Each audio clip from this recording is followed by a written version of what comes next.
a fait tuer presque tous les porteurs de la parole. Notre Seigneur Jésus a dit: où serait un prophète que vous n'auriez pas lapidé et un envoyé de Dieu que vous n'auriez pas tué? Il y a toujours eu des persécutions. L'ennemi détestait la sainte parole originelle, inspirée et donnée par Dieu. Et il pensait qu'en tuant ceux à qui la parole de Dieu avait été adressée, alors il aurait aussi maîtrisé la parole. Non, il n'en est pas ainsi. Il a certes tué les hommes, les prophètes, ainsi de suite, jusqu'à Zacharie, qui a été tué entre le temple, entre l'entrée du temple et l'autel. Mais la parole qui sortait de la bouche de Dieu et que ces hommes portaient, elle est encore vivante jusqu'aujourd'hui. Et ça, c'est un témoignage glorieux. Certes, l'ennemi réussira à faire mourir le corps. Oui, c'est pas grave. Le plus tôt sera le mieux, alors nous serons au moins avec le Seigneur. Mais notre Sauveur a bien dit: ne craignez pas ce qui peut tuer le corps.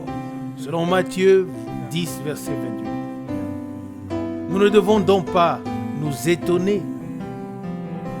Et cela ne doit pas nous déconcerter que tout le monde soit laissé en paix et que les puissances de l'enfer se précipitent sur nous ou contre nous. Que cela soit pour nous la meilleure preuve que la parole vivante et sainte de Dieu a été placée en nous. Amen. Et cette parole nous sera conservée jusqu'à la fin. Je fais partie de ceux qui croient simplement que chaque semence doit se reproduire selon son espèce.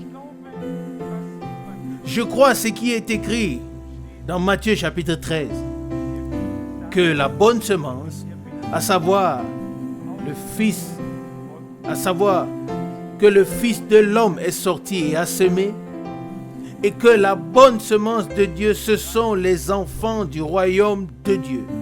Selon Matthieu 13, verset 38.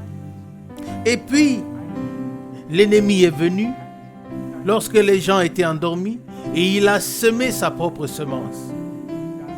Et ce sont justement les enfants de la perdition. Je ne crois pas qu'un enfant de Dieu puisse devenir un enfant du diable.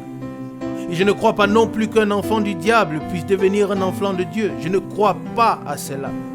Je crois que Dieu, avant la fondation du monde, savait exactement qui accepterait ou qui n'accepterait pas la grâce qui allait se manifester en Jésus-Christ.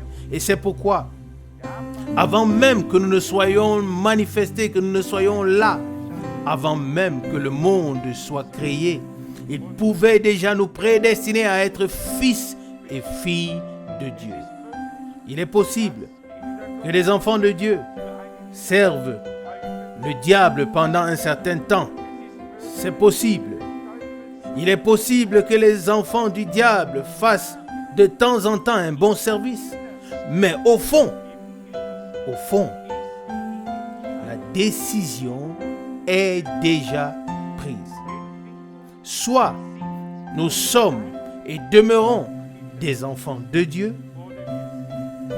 ou nous sommes et demeurons les enfants de l'ennemi. Entre les deux, il n'y a rien.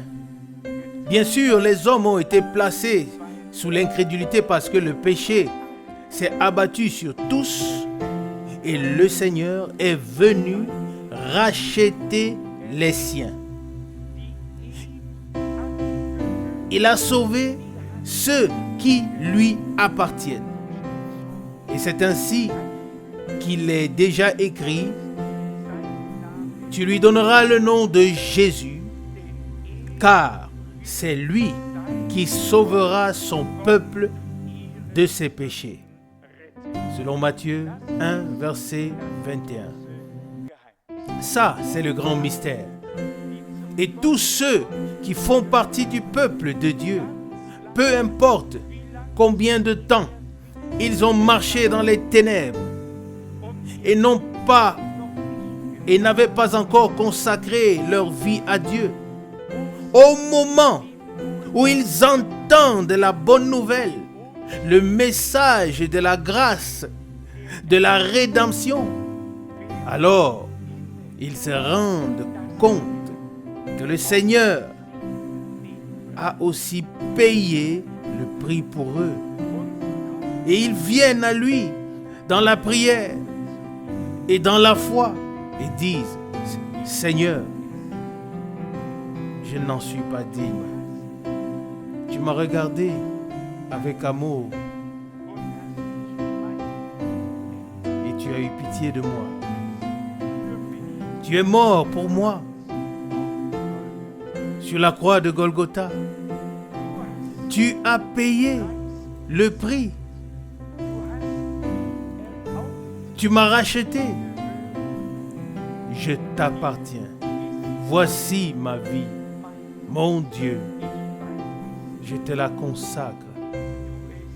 Prends-la dans ta grâce. Ça, c'est la proclamation du glorieux évangile de Jésus-Christ, le Fils de Dieu. Amen.